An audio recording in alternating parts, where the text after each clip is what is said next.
على خير خلقه سيدنا محمد وآله وصحبه وبارك وسلم أجمعين أما بعد. وعن جابر رضي الله عنه قال قال رسول الله صلى الله عليه وسلم الغناء ينبت النفاق في القلب كما ينبت الماء الزرع رواه البيهقي في شعب الإيمان. حضرت سیدنا جابر رضی اللہ عنہ سے روایت ہے، کہتے ہیں کہ رسول اللہ صلی اللہ علیہ وسلم نے فرمایا، گانا بجانا دل میں نفاق کو پیدا کرتا ہے، جیسے کہ پانی کھیتی کو اگاتا ہے۔ اس کو روایت کیا ہے امام بیہقی نے شعب الایمان میں۔ یہ باب تھا فصاحت بیانی اور شعر گوئی اور خوش آوازی سے کوئی چیز کے گانے اور ترنم سے پڑھنے کے بارے میں۔ تو اس بارے میں فصاحت بیانی اور شاعری سے متعلق احادیث گزری۔ اب یہاں پر کسی چیز کو خوش آوازی میں پڑھنا اور ترنم کے ساتھ پڑھنا یا موسیقی کے آلات وغیرہ کا استعمال کرنا، اس سے متعلق احادیث یہاں منقول ہو رہی ہیں۔ اس بارے میں حضرت جابر رضی اللہ عنہ روایت کیے کہ گانے کی وجہ سے دل میں نفاق کی کیفیت پیدا ہوتی ہے۔ گانا دل میں نفاق کو اگاتا ہے، جیسے کہ پانی کھیتی کو اگاتا ہے۔ تو گانا ایمان کے تقاضے کے خلاف ہے، یعنی کسی چیز کو گانا موسیقی آلات کے ذریعے سے یہ نفاق کا باعث ہے۔ تو لہذا اسلام میں تمام موسیقی کے آلات منع ہیں۔ وعن نافع رضی اللہ عنہ قال كنت مع ابن عمر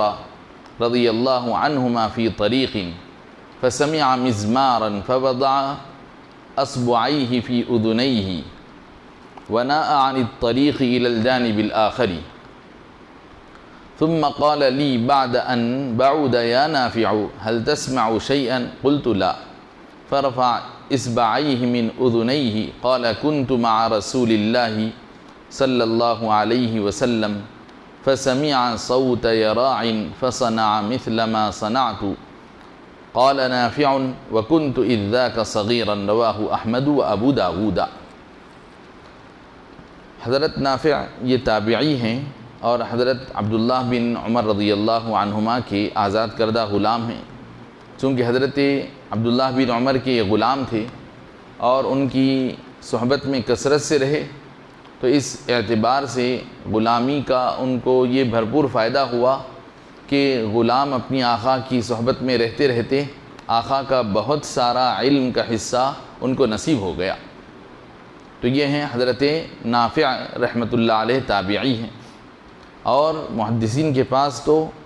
وہ حدیث شریف جو نافع کے حوالے سے آ جائے وہ بڑی زرین سند سمجھی جاتی، سنہری سند سے منقول حدیث سمجھی جاتی ہے۔ سلسلۃ الذہب اس کو کہتے ہیں یا صح الاسانید اس کو کہتے ہیں۔ تو یہ حضرت نافع رحمۃ اللہ علیہ روایت کرتے ہیں، کہتے ہیں کہ ایک مرتبہ میں حضرت عبداللہ بن عمر رضی اللہ عنہما کے ساتھ ایک راستے میں گزر رہا تھا کہ یکایک حضرت عبداللہ بن عمر کو کسی بازے کی آواز آئی۔ انہوں نے کسی بازے کی آواز کو سنا تو فوری انہوں نے اپنے دونوں کانوں میں 2 انگلیاں ٹھونس لیں تاکہ بازے کی آواز کان میں سنائی نہ دے، اور پھر راستے سے ایک کنارے کی طرف بھی ہٹ گئے۔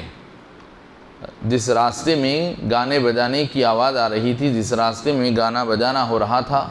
اس سے آپ تھوڑا دور ہٹ گئے، راستے سے ایک کونے میں ہو گئے، گوشے میں، تاکہ گانے بجانے کی آواز سے پوری طرح سے دوری اختیار کر لی جائے۔ پہلے تو کانوں میں انگلیاں رکھ لیے اور پھر اس راستے سے بھی ایک کونے کی طرف ہٹ گئے۔ پھر مجھ سے فرمانے لگے،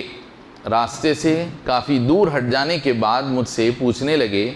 اے نافع، کیا اب تم کو کوئی آواز سنائی دے رہی ہے؟ یعنی راستے سے اتنی دور ہٹ گئے وہ کہ وہ باجے کی آواز بھی نہیں آنے لگی، تو راستے سے دور ہٹ کر مجھ سے پوچھنے لگے کہ اے نافع، کیا تم کو ابھی بھی کوئی چیز سنائی دے رہی ہے؟ تو میں نے کہا نہیں۔ تب انہوں نے اپنے دونوں کانوں سے دونوں انگلیاں واپس نکال لیں۔ تو میں نے پھر وہ کہتے ہیں اپنی دونوں انگلیاں نکال کر حضرت عبداللہ بن عمر رضی اللہ عنہما اپنا ایک واقعہ بیان کرنے لگے کہ ایک مرتبہ اسی طرح میں بھی رسول پاک صلی اللہ علیہ وسلم کے ساتھ تھا، تو رسول پاک صلی اللہ علیہ وسلم کو کسی بانسری کی یا کسی باجے کی آواز سنائی دی، تو رسول پاک صلی اللہ علیہ وسلم نے ویسا ہی عمل فرمایا جیسا کہ میں نے کیا۔ یہ حضرت عبداللہ بن عمر رضی اللہ عنہما اپنا واقعہ نافع کو سنائے۔ تو نافع کہتے ہیں کہ یہ اس وقت کی بات ہے جب کہ میں چھوٹا تھا، بھی کم عمر بچہ تھا، نابالغ تھا۔ اس کو روایت کیا ہے امام احمد نے اور امام ابو داؤد نے۔ تو نافع یہ جو کہہ رہے ہیں کہ میں اس وقت چھوٹا تھا، اس کی وجہ یہ ہے کہ جب حضرت عبداللہ بن عمر رضی اللہ عنہما گانا بجانا حرام ہونے کی وجہ سے خود اپنے کانوں میں انگلیاں رکھ لیے اور دور ہٹ گئے اور خود گانا بجانا نہیں سن رہے ہیں، تو پھر کیسے اپنے غلام کو آپ یہ پوچھ رہے ہیں کہ کیا گانے کی آواز آ رہی ہے، باجے کی آواز ابھی بھی آ رہی ہے؟ کیونکہ اگر گانا بجانا حرام ہے تو پھر اس غلام پر بھی حرام ہی ہونا چاہیے۔ تو اس لیے حضرت نافع یہ بتانا چاہتے ہیں کہ چونکہ میں اس وقت نابالغ بچہ تھا، غیر مکلف تھا کہ شریعت کے احکام بالغ اور عاقل پر نافذ ہوتے ہیں، تو چونکہ میں اس وقت نابالغ بچہ تھا کہ ابھی تکلیف کی عمر کو، سن بلوغ کو نہیں پہنچا تھا، اس لیے حضرت عبداللہ بن عمر مجھ سے پوچھ رہے تھے۔ اس کو روایت کیا ہے امام احمد نے اور امام ابو داؤد نے۔ الحمدللہ یہاں پر باب البیانی والشعر والتغنی یہ بیان یہاں پر مکمل ہوا۔ اس کے بعد اگلا جو بیان ہے وہ آج کل کے اخلاقی اعتبار سے، معاشرے میں جو خرابیاں ہیں اس اعتبار سے بڑی اہمیت کا حامل ہے، جس کا عنوان ہے باب حفظ اللسانی والغیبۃ والشتم، یعنی زبان کی حفاظت کا یہ بیان ہے۔ زبان کی حفاظت کرنا چاہیے آدمی کو۔ زبان کی حفاظت کر لیتا ہے آدمی تو اس کے لیے حضور نے جنت کی ضمانت اور بشارت دی ہے۔ تو اس لیے زبان کی حفاظت کی بڑی اہمیت ہے، زبان کو آدمی محفوظ رکھنا۔ تب چونکہ زبان کی برائیوں میں دو برائیاں بہت بڑی برائیاں ہیں، یوں تو زبان کو ہر برائی سے پاک رکھنا چاہیے، حتیٰ کہ کوئی زبان سے کوئی نازیبا کلمہ نکالنے سے، کوئی گالی دینے سے، غیبت سے، چغلی سے، اسی طرح لقمہ حرام سے، کوئی حرام چیز کو چکھنے سے، یہ سبھی چیزیں بہت بری ہیں۔ زبان سے ہونے والے یہ سارے گناہ ہیں، لیکن ان میں دو گناہ بہت ہی بڑے بھی ہیں، لیکن بڑے ہونے کے باوجود لوگ اس میں غفلت بھی کر جاتے ہیں۔ دو گناہ بہت بڑے ہیں، لیکن بڑے ہونے کے باوجود لوگ اس کی بڑائی کا احساس نہیں کرتے اور اپنی ہر چھوٹی بڑی محفل میں ان سے یہ گناہ ہو جاتا ہے۔ تو بطور خاص زبان کے حوالے سے دو گناہ ہیں، وہ ہے غیبت اور گالی گلوچ۔ تو لہذا فرماتے ہیں یہ بیان ہے زبان کی حفاظت کا، اور بطور خاص زبان سے کی جانے والی غیبت اور گالی گلوچ سے اپنے آپ کو بچانے کے بارے میں۔ انشاءاللہ اس باب کو ہم آئندہ شروع کریں گے۔ اس کے بعد دو تین باتیں فقہی احکام سے متعلق عرض کر کے آج کی اس نشست کو ہم ختم کرتے ہیں۔ گزشتہ کے درس میں نجاستوں اور گندگیوں کے متعلق گفتگو کی گئی تھی کہ گندگی اور نجاست کتنی طرح کی ہوتی ہے اور اس کے پاکی کے طریقے کیا ہیں۔ تو بتایا گیا تھا کہ نجاست، گندگی دو قسم کی ہوتی ہے، ایک نجاست غلیظہ اور ایک نجاست خفیفہ۔ نجاست غلیظہ اور نجاست خفیفہ۔ تو بتایا گیا کہ نجاست غلیظہ اس نجاست کو کہتے ہیں کہ جس کے جسم پر جس کا درہم کے بقدر حصہ جسم پر لگ جائے تو پھر اب وہ دھوئے بغیر نماز نہیں پڑھی جا سکتی۔ اس کے برخلاف نجاست خفیفہ کا معاملہ یہ ہے کہ نجاست خفیفہ میں جو گندگی کی معافی اور چھوٹ دی گئی ہے وہ ہے کپڑے یا بدن کے کسی عضو کا پاؤ حصہ۔ تو دیکھیے آپ کہ نجاست غلیظہ میں بالکل بس صرف ہتھیلی کے دائرے کے بقدر ہی معافی ہے۔ ہتھیلی کا جو دائرہ ایک بڑے درہم بڑے سکے سے کم اگر نجاست ہے تو پھر بھی اس کے ساتھ نماز ہو جا سکتی، لیکن اگر وہ گندگی ایک درہم ہتھیلی کے اس دائرے کے بقدر ہو جاتی ہے گندگی، تو پھر نماز اس وقت تک درست نہیں ہوگی جب تک کہ آپ اس کو دھوئیں گے نہیں، اپنے کپڑے کو یا اپنے جسم کو پاک نہ کریں گے۔ یہ نجاست غلیظہ کا معاملہ ہے۔ نجاست خفیفہ میں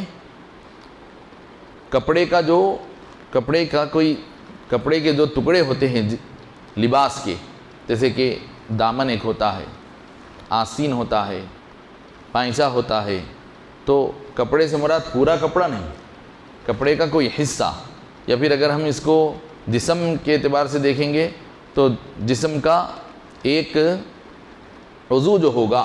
اس کا پاؤ حصے تک بھی آپ کو معافی دی گئی، جیسے کہ ہاتھ ہے۔ تب ہاتھ کا مطلب انگلیوں سے لے کر پورا بغل تک یہ ہاتھ مراد نہیں ہے، بلکہ ہاتھ کا یہ جو پنجہ ہے، ہاتھ کا پنجہ، تو پنجے کا پاؤ حصہ، ہاتھ کے پنجے کا پاؤ حصہ اگر نجاست لگ جاتی ہے نجاست خفیفہ تو یہ معاف ہے۔ اس سے زیادہ ہو جاتی ہے تو پھر یہ معاف نہیں ہے۔ تو کپڑے کے جسم کے عضو کے پاؤ حصے سے کم تک معافی ہے۔ اگر پاؤ حصہ پورا ہو جاتا ہے تو پھر دھوئے بغیر نماز نہیں ہوگی۔ تو اب دیکھیے نجاست خفیفہ میں کسی ایک عضو کے پاؤ حصے پر پکڑ ہے، اور نجاست غلیظہ میں بس درہم کے بقدر ہو جانے پر پکڑ ہے۔ تب اس میں نجاست تھوڑی سی رہتے ہوئے پکڑ میں آ جا رہی ہے نجاست غلیظہ، تو اس لیے اس کا حکم چونکہ سخت ہے اس کو نام دیا گیا نجاست غلیظہ کا۔ غلیظہ کا مطلب یہ ہے کہ سختی والی نجاست، جس کے اندر زیادہ سخت حکم ہے۔ کیوں؟ اس لیے کہ وہ نجاست بھی ویسے ہی سختی اپنے اندر سختی اور شدت رکھتی ہے، یعنی اس کے اندر ایسا اس گندگی کے اندر، یعنی اس کے اندر جو یوریا ہوتا ہے یا گندگی کی جو کیفیت ہوتی ہے وہ بنسبت نجاست خفیفہ کے زیادہ ہوتی ہے۔ گندگی کا جو فیصد ہوتا ہے اس میں زیادہ ہوتا ہے، یعنی اس کے اندر گندگی اور نجاست شدید ہوتی ہے، یعنی وہ ہیوی ہوتی ہے، اس کو آپ خالی ایسا پانی بہا دینے سے دھل جانے والی نہیں ہوتی، اس لیے اس میں یہ سختی والا حکم دیا گیا۔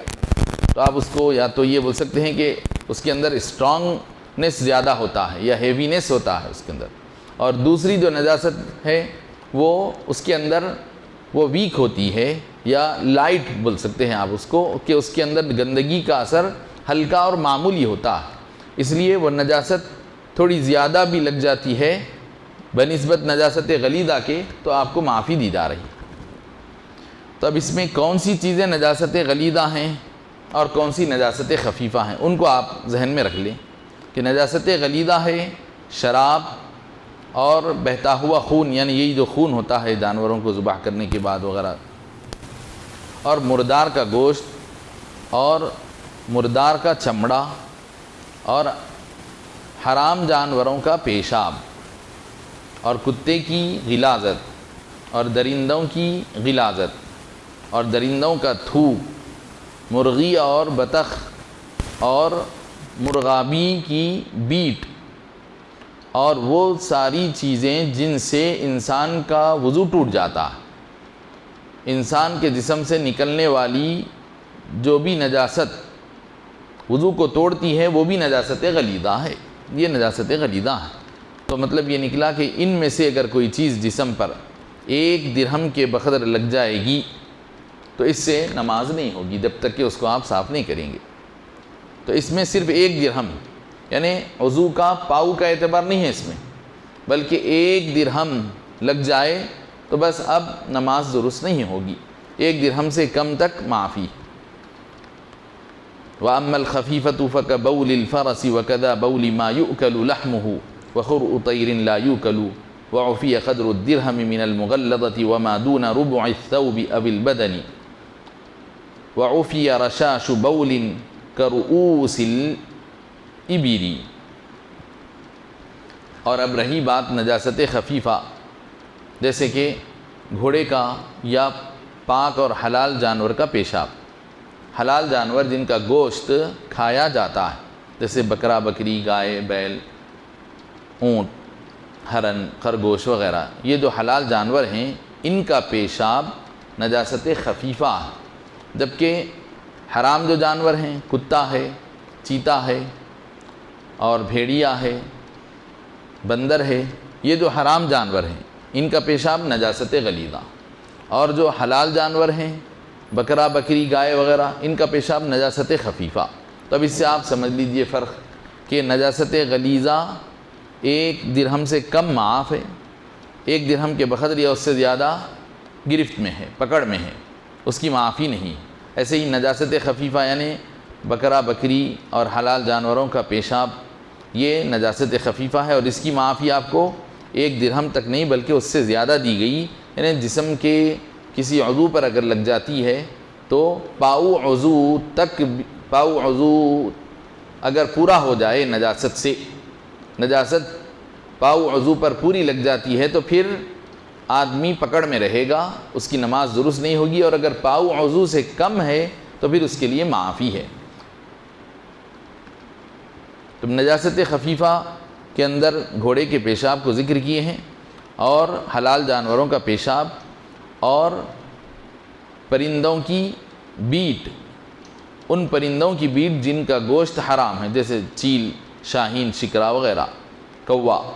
جن جانوروں کا گوشت حرام ہے ان کی گندگی، غلاظت، بیٹ، یہ نجاست خفیفہ ہے۔ اگر جانور ہے حرام، جانور چاہے کوئی بھی ہو، چاہے حلال ہو کہ حرام، جانور چاہے حلال ہو کہ حرام، تمام جانوروں کی غلاظت نجاست غلیظہ ہے۔ غلاظت، البتہ پیشاب کا معاملہ ہے کہ حلال جانور ہیں تو ان کی غلاظت، ان کا پیشاب نجاست خفیفہ، حرام جانوروں کا پیشاب نجاست غلیظہ۔ اس کے بعد ایک اور مسئلہ بتا رہے ہیں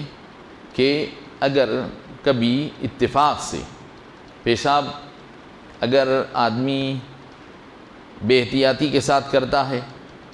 پیشاب کرنے میں لاپرواہی اور بے اعتنائی برتتا ہے، اس طرح سے کہ جسم پر پیشاب کے خطرات گر جاتے ہیں، تو وہ آدمی بڑا گناہ کبیرہ کا مرتکب ہے کہ پیشاب کی بے احتیاطی، بد احتیاطی آدمی کو عذاب قبر میں مبتلا کر دیتی۔ نبی پاک علیہ الصلاۃ والسلام ایک مرتبہ راستے سے گزر رہے تھے، راستے کے کنارے کچھ خبریں تھیں، تو نبی پاک علیہ الصلاۃ والسلام کو محسوس ہوا، آپ کو معلوم ہوا کہ راستے میں کوئی 2 خبروں میں عذاب ہو رہا ہے، کوئی 2 خبروں کے اندر عذاب ہو رہا ہے۔ حضور پاک علیہ الصلاۃ والسلام چلتے چلتے وہاں پر صحابہ سے مخاطب ہو کر فرماتے ہیں کہ دیکھو ان 2 خبروں والوں کو عذاب ہو رہا ہے، اور پھر خاص بات یہ ہے کہ ان دونوں کو عذاب جو ہو رہا ہے وہ کسی بہت بڑے کام کی وجہ سے نہیں ہو رہا ہے کہ جس کا کرنا ان کے لیے دشوار تھا، ہو کہ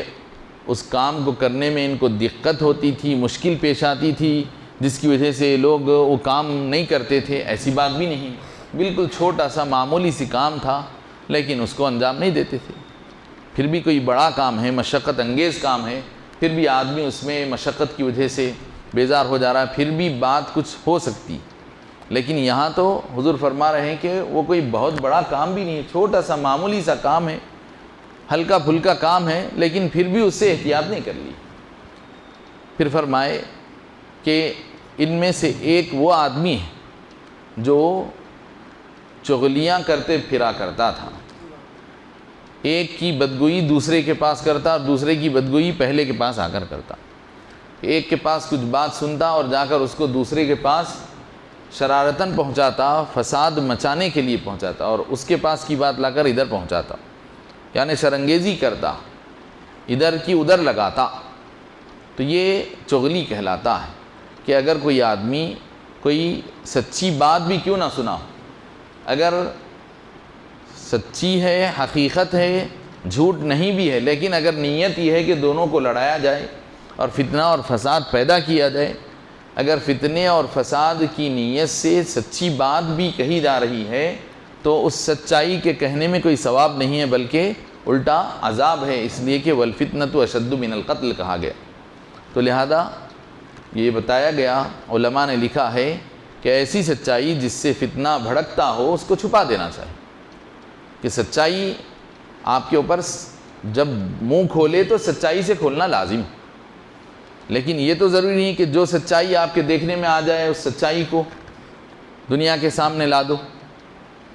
ضروری تو نہیں ہے، آپ اس سچائی کو اپنے سینے میں دفن کر سکتے ہیں. تو اب اگر کوئی آپ سے کوئی چیز پوچھی جا رہی ہے، کوئی چیز دریافت کی جا رہی ہے، آپ سے کوئی سوال کیا جا رہا ہے، تو اس وقت ٹھیک ہے آپ اپنا جب منہ کھولیں گے تو سچائی کو بیان کیجیے. لیکن آپ ایک چیز آپ کے دیکھنے میں آئی، مشاہدے میں آئی، سننے میں آئی، اگرچہ کہ وہ واقعتاً حقیقت ہوگی، سچائی بالکل پکی حقیقت ہے، لیکن آپ کو بول کے ظاہر کرنے کا کیا موقع ہے؟ آپ اس کو اپنے سینے میں دفن کر دیجیے اگر اس سے فتنہ بھڑکتا ہے. تو لہذا حضور پاک علیہ الصلوۃ والسلام فرمائے کہ ان میں سے تو ایک آدمی وہ ہے جو لوگوں میں فتنے کی آگ بھڑکانے کے لیے چغلیاں کیے پھرتا تھا، اور دوسرا وہ ہے جو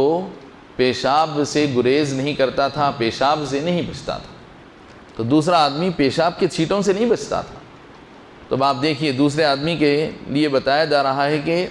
پیشاب کے چھینٹوں سے نہیں بچنا اس کے لیے عذاب قبر کا باعث ہو گئے. کوئی اور دوسرا جرم نہیں بتایا جا رہا ہے کہ کسی کا قرضہ ڈبا دیا، یا جو ہے نمازوں کو چھوڑ دیتا تھا، زکوٰۃ ادا نہیں کرتا تھا، یا ماں باپ کا نافرمان تھا. بولے تو یہ بات کہ ماں باپ کی نافرمانی گناہ کبیرہ ہے، شرک کرنا گناہ کبیرہ ہے، یہ تو بڑے بڑے گناہ ہیں. لیکن حضور یہاں فرما رہے ہیں کہ اس کا جرم کیا تھا کہ پیشاب سے احتیاط نہیں کرتا تھا، یعنی پیشاب کرنے کے لیے بے احتیاطی سے بیٹھ جاتا تھا، پیشاب کرنے کے معاملے میں اپنی طہارت اور صفائی اور احتیاط کا خیال نہیں کرتا، یہ چیز اس کے لیے باعث عذاب ہو گئی. تو اسی لیے اب پیشاب کے معاملے میں ہمیشہ آدمی کو بہت محتاط ہونا چاہیے. تو اس موقع پر رسول پاک علیہ الصلوۃ والسلام پھر اپنے دست مبارک سے ایک ٹہنی کو طلب فرما کر اس کی 2 شاخیں کی، کیونکہ عرب میں عام طور پر پودے آسانی سے نہیں ملتے، وہاں سبزہ اگنا کوئی آسان نہیں ہوتا، کوئی پھل پھلاری ترکاری پودے، کیونکہ پتھریلی زمین ہے، سنگلاخ زمین ہے، صحرا زیادہ ہے وہاں پر. تو اس لیے ایک ٹہنی ہری بھری جب حضور کی خدمت میں پیش کی گئی تو اس کی 2 شاخیں آپ کر دیے درمیان سے، اور 2 شاخوں کو دونوں خبروں پر لگا دی، اور فرمائے کہ جب تک کہ یہ ہری بھری رہیں گی ان کے عذاب میں تخفیف ہوتی رہے گی. کیونکہ یہ جو ہری بھری ٹہنی ہوتی ہے، ہری بھری ٹہنی یا کوئی بھی چیز، کائنات کی کوئی بھی چیز جب تک کہ اس کے اندر حیات ہے اللہ کی تسبیح بیان کرتی ہے. تو اللہ کی تسبیح کی برکت سے ان کے قبر کے عذاب کو اٹھا لیا جائے گا. اسی لیے علماء نے یہی مد نظر رکھتے ہوئے کہ حضور یہ فرمائے کہ جب تک کہ یہ ہری رہیں گی ان کے عذاب میں کمی ہوتی رہے گی. تو اس لیے اسی عمل کو دلیل بناتے ہوئے بعض لوگ قبروں پر تدفین کے بعد کوئی ہرا بھرا درخت لگا دیتے ہیں، پھول ڈالے جاتے ہیں، یہی مقصد سے تاکہ جب تک کہ یہ پھول ہرے رہیں، جب تک کہ یہ تازے رہیں، ان کی تسبیح کی برکت سے جب تک کہ ان کے اندر تازگی رہے گی، ان پتیوں میں پانی رہے گا، رونق رہے گی، گویا وہ زندہ ہے. جب وہ ان کا پانی ختم ہو جائے گا، وہ مرجھا جائیں گے، تو ان کے اندر کی حیات ختم ہو جائے گی، تو پھر وہ اپنا عمل بند کر دیں گے. تو لہذا پتیاں ڈالی جاتی ہیں، پھول ڈالے جاتے ہیں تاکہ اس سے دونوں فائدے حاصل ہوں، خوشبو کا بھی فائدہ حاصل ہو اور تسبیح کا فائدہ بھی حاصل کیا جائے. تو بہرحال اب یہاں پر ایک مسئلہ پیشاب سے متعلق کہ اتفاق سے اگر اتفاق سے اگر کبھی کسی آدمی کے جسم پر پیشاب کے ایسے باریک چھینٹے اڑ گئے کہ دکھ بھی نہیں رہے ہیں، کہ کوئی چھینٹا نظر بھی نہیں آ رہا، خطرہ نہیں ہے پیشاب کا، ہو خطرہ بولے تو پھر بھی ایک ڈاٹ ہوتا ہے، یہ بالکل باریک سے ایسے چھینٹے ہیں، بالکل سوئی کے سرے کی طرح، سوئی جو ہوتی ہے سینے پرونے کی، سوئی کے سرے کی طرح انتہائی باریک پیشاب کے چھینٹے اڑ گئے، تو بتایا جا رہا ہے کہ یہ قابل معافی ہے، یعنی اس کو دھونا کوئی ضروری نہیں ہے، اگر آپ کے پاس سہولت ہے، آسانی ہے تو آپ پیر دھو لیجئے، ورنہ بغیر دھوئے کے بھی نماز ہو جاتی ہے، آپ کی طہارت پر اثر نہیں پڑتا ہے، نماز کی درستگی کی حد تک بتا رہے ہیں، لیکن اب رہا عذاب خبر کا معاملہ، وہ تو خبر میں ہی معلوم ہوگا، تو لہذا اگر لگ جائے تو پھر بہتر یہی ہے کہ اگر آپ کے پاس پانی ہے، دھونے کی کوئی صورت ہے تو آپ دھو لیجئے، بہتر ہے۔ آپ وہ جو پیشاب کی بے احتیاطی کے عذاب کا ذکر آیا ہے اس سے محفوظ رہنے کے لیے بہتر بات یہی ہوگی کہ اس کو دھو لینا چاہیے اگر آپ کے پاس سہولت میسر ہے، سہولت نہ ہونے کی صورت میں شریعت نے معافی دی ہے۔ وصلی اللہ تعالی علی خیر خلقہ سیدنا محمد وآلہ وصحبہ وبارک وسلم اجمعین والحمد للہ رب العالمین۔ چونکہ آج ایک جامعہ نظامیہ کے مفتی صاحب حضرت مولانا مفتی صادق محی الدین صاحب کی اہلیہ کا وصال ہو گیا ہے، آج رات میں 10 بجے حضرت محدث دکن کی درگاہ میں جنازہ ہے، اس لیے تھوڑا سا عجلت کی وجہ سے ہم درس کو آج مختصر کر دیے ہیں۔ سبحان اللہ وبحمدہ، سبحانک اللہم وبحمدک، اشہد ان لا الہ الا انت، استغفرک واتوب الیک۔ یہ آج کے ہیں کہ جی جی نماز جمعہ کی فرض کے بعد نیت کرے بغیر سنت ادا کرنا کیسا ہے؟ نماز جمعہ کی فرض کے بعد نیت کرے بغیر سنت، اچھا نماز جمعہ کی فرض نماز پڑھ لی، 2 رکعت نماز ہو گئی، اس کے بعد اب سنت نماز کے لیے اگر دل میں خیال ہے ہمارے کو کہ فرض ہو گئی، اب ہم جو پڑھ رہے ہیں وہ سنت ہے، اگر دماغ میں خیال حاضر ہے آپ کے، اگرچہ کہ آپ زبان سے اس کو پروناؤنس نہیں کیے، زبان سے اس کا تلفظ نہیں کیے کہ میں 4 رکعت نماز جمعہ کے بعد کی سنت پڑھتا ہوں، ایسا اگر زبان سے نہیں بھی بولے، لیکن دل میں تو یہی ہے کہ اب نماز جمعہ کے فرض کے بعد کی میں یہ سنت پڑھ رہا ہوں، تو اتنا نیت کے لیے اتنا کافی ہے۔ غیر مسلم کے لیے عام طور پر دعا کرنا کیسا ہے؟ غیر مسلم کے لیے اللہ کی رحمت کی، جنت کی دعا نہیں کی جائے گی، اللہ کی رحمت ہو یا جنت ہو ایسی دعا نہیں کی جائے گی، غیر مسلم کے لیے ہدایت کی دعا کی جائے گی، اس کی ہدایت کے لیے دعا کی جائے گی، یا اس کی دنیا، اس کی آخرت میں، اس کے لیے آخرت کے ثواب کے لیے یا اللہ کی رحمت کے لیے دعا نہیں کی جائے گی۔ صحت کے لیے دعا کر سکتے ہیں آپ، غیر مسلم کے لیے دنیا کے کوئی معاملے میں دعا کر سکتے ہیں اس کے لیے، تو غیر مسلم کے لیے بس صرف جنت کی اور رحمت کی دعا کرنا یہ درست نہیں ہے۔ رنگ ٹون بھی میوزک میں داخل ہے، رنگ ٹون، اب چونکہ رنگ ٹون ایک ضرورت کی چیز ہے، چونکہ فون ایسے ہی بن کر آ رہا ہے، اب اگر کوئی صورت ہے اس کے کہ البتہ اس کے اندر اگر کوئی بس ایک بعض ایسی رنگ ٹونز ہیں جس کے اندر موسیقی کی لہریں اور موسیقی کے سر جیسی کیفیت ہوتی ہے، اور بعض بس خالی ایک عام بیل کی طرح ہوتی ہیں، ایک بیل کی آواز آتی ہے، تو اب اس میں آدمی کو چاہیے کہ رنگ ٹون کے انتخاب کے طور پر ایسی رنگ ٹون کا انتخاب کرے سلیکشن میں جس میں موسیقی اور میوزک نہ ہو۔ اب اگر انہیں اپنی چاہت سے ایسی کوئی رنگ ٹون رکھ رہا ہے، 10 12 15 جو آپشنز رہتے اس میں جس میں میوزک والی کیفیت ہے، تو پھر وہ میوزک کے حکم میں رہیں گی، تو اب اس میں آدمی کو چاہیے کہ بس ایک جیسے اب اپن ضرورت کی خاطر بیل بجاتے ہیں، گھنٹی بجاتے ہیں تاکہ